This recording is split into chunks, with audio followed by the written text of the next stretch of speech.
Hey there, and welcome back to Leading You. Can you believe that it is April? It is school holidays here in Australia, or about to be. Another term is done, another quarter is gone.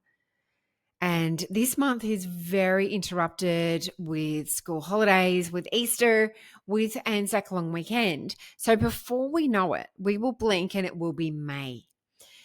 So I wanted to take the next 15 minutes with you to check in, not on your to-do list, not on your KPIs, but on you.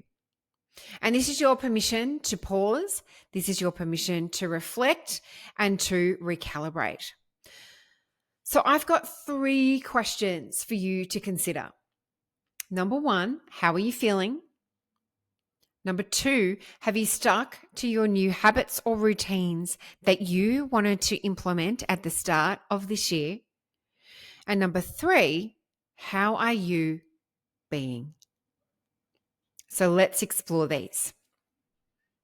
Let's start with how are you feeling right now? Not the polite, yeah, good thanks answer, the real one. Is this how you wanted to feel heading into April? Are you tired, stretched, a little off track?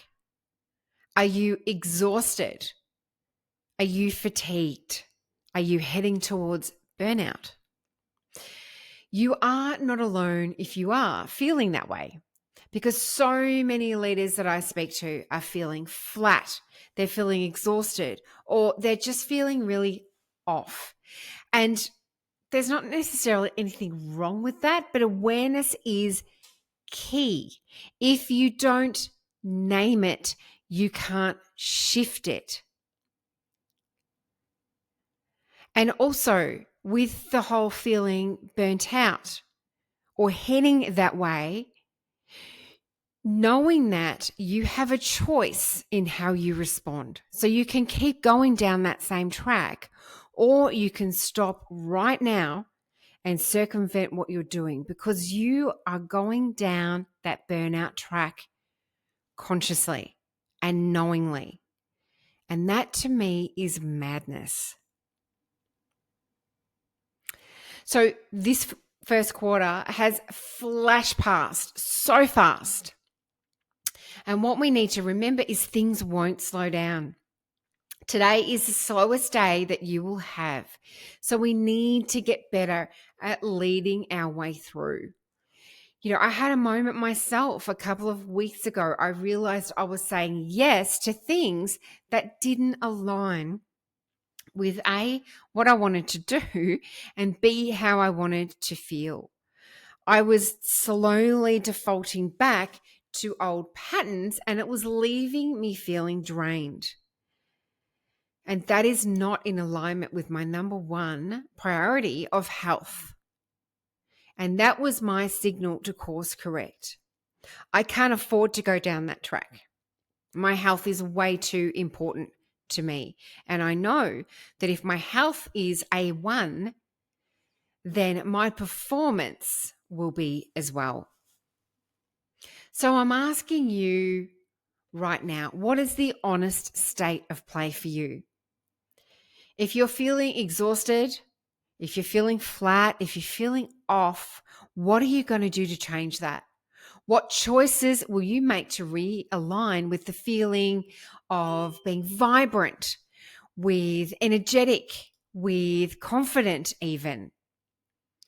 What are some of the things that you need to stop doing and start doing so that you feel better? Are you saying yes to too much and struggling to say that beautiful 2-letter word, that powerful word of no? And that might be because you've lost sight of your priorities, or you don't want to disappoint, or you want to do it all. So reflect on this and get really conscious about it, and then you've got some decisions to make. My next question for you is, have you stuck with the routines and habits that support you, or have old ones crept back in? It's really easy when we're in, that feeling of summer, when we're in the holidays, before school goes back, before everything goes back to normal, where we can stick to our habits and routines. But when things go back to normal, that presents more of a challenge. So maybe you promised yourself that you would switch off at 8 o'clock at night. You put your phone away. You would stop the scroll to help you to sleep well. Or you committed to yourself that you would start your day with movement or exercise, whatever that looks like for you. Or that you stop checking emails before your feet hit the floor in the morning and stop the scroll so that you're not buying into other people's agendas rather than sticking to your own plans. Or you may have committed to get more sleep. And we know this is the key to well-being and high performance, but we so often sacrifice this for busyness, for the scroll, for FOMO, for the fear of missing out. And the damage that we are doing to our bodies and nervous system is really, really scary. But here we are, and maybe those intentions have slipped. And here's the thing, this is not about guilt. It's just about awareness. And ask yourself, what's the one habit that I know helps me feel clear and grounded? And what would it look like to bring it back? What is one small step that I can take to reintroduce this habit into my life and to reap the benefits from it? Because your habits are your foundation. And when they slip, it's a sign that you might need to pause and realign. Now, in addition to this, let's talk about the juggle. It's school holidays or soon to be wherever you are. You're probably trying to be everything to everyone, a present parent, a high performer, a supportive partner, a friend, planner of all things. If it feels relentless, that's because it is. But here's the reminder that you might need. Not all balls you are juggling are equal. Not all balls you are juggling are equal. Some are rubber. If they drop, they can bounce and you can pick them up later. No harm. Others are concrete. These are the ones that you are juggling out of a misaligned sense of obligation, people pleasing, fear of saying no. And these are ones that you can drop and I reckon that you can bury and not pick up again ever. Definitely those rubber or concrete balls are balls that you can delegate to someone else. You don't have to do everything for everyone. Now, I've created a really simple download for you to help you sort through this if you are feeling like the juggle is really relentless at the moment. And it's called the 5 Steps to Break Free from the Juggle Workbook. And you can download this from my website. And I have also included the link in the show notes for you. And what this will help you do is to get clear on the balls that you were juggling. Because we don't always need to juggle the same balls at any given moment. We have to adjust, we have to realign our juggle in line with what is happening in our lives. And when we do this exercise on a consistent basis, we can get back in control so much quicker than if we are just running ourselves ragged, trying to juggle all these balls in the air and not drop any. So this is such a liberating and empowering exercise to do. A lot of my clients do this at least on a monthly basis. Some do it more frequently. And especially those who have read my book, You Always Have a Choice, it's something that they have absolutely loved and identified with. And it's really helped them realign their priorities. So you'll find the link in the show notes. And this is very much about protecting your energy and not just powering through life and thinking this is how it has to be. And our final reflection today, and I think this is probably the most important one to me, is who are you being? Are you being the leader, the person that you wanted to be this year? Are you showing up with intention or reacting on autopilot? Are you trying to be too perfect and lost connection with the real you? And again, this is not about beating yourself up.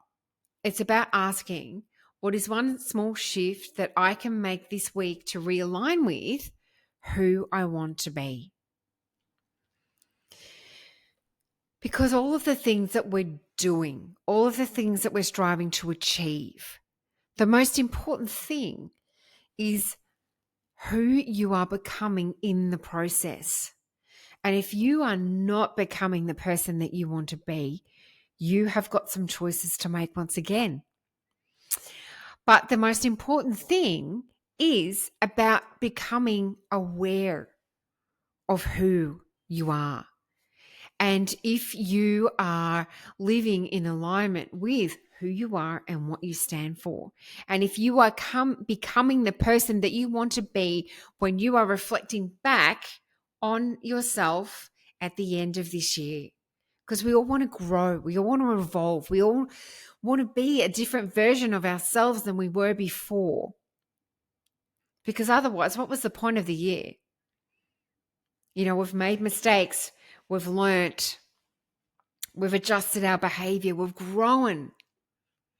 We're different people. So who are you becoming through what you are doing? Carl Jung has a beautiful quote, and I absolutely love it.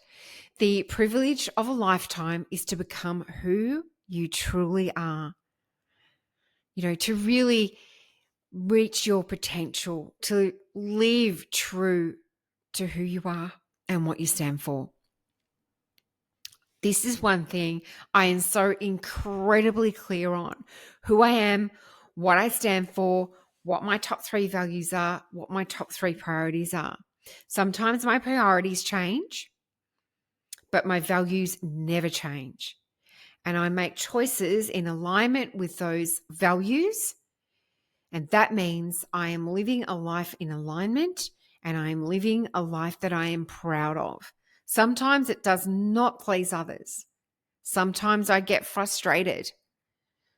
Sometimes I want to do things that are potentially out of alignment, but I've got a choice to make. And if I do live out of alignment, then I have to face the consequences of that. So really think about this as like your quarterly check-in. How are you really feeling? Are your habits helping or hindering? Are you juggling too much? And are you being the person that you want to be? You don't need a new year to begin again. You just need a moment. And this is it. This is your moment. If the juggle feels like a struggle, go grab a copy of the free the free workbook, grab a coffee and work through it. And if this episode gave you something to think about, please share it with someone who might need this as a reminder, or someone that you really care about, as, you know, a way of them checking in as well. Now, I'm going to be taking a little break for a couple of weeks and taking advantage of the Easter and the Anzac weekends. And I'm going to be traveling to New South Wales with my hubby. So I'm really looking forward to that. So if you love this episode, I would love you to rate and review it for me. It gets the podcast into more ears, so I'd really appreciate that. And I would love for you to take care of you. Carve out some time to go through this reflection and know that you've got this. Any of the choices that you need to make, you've got this. You can do it. and you will feel the benefits of making those choices as soon as you've made them in some aspects. Have a great couple of weeks, and I'll see you back soon.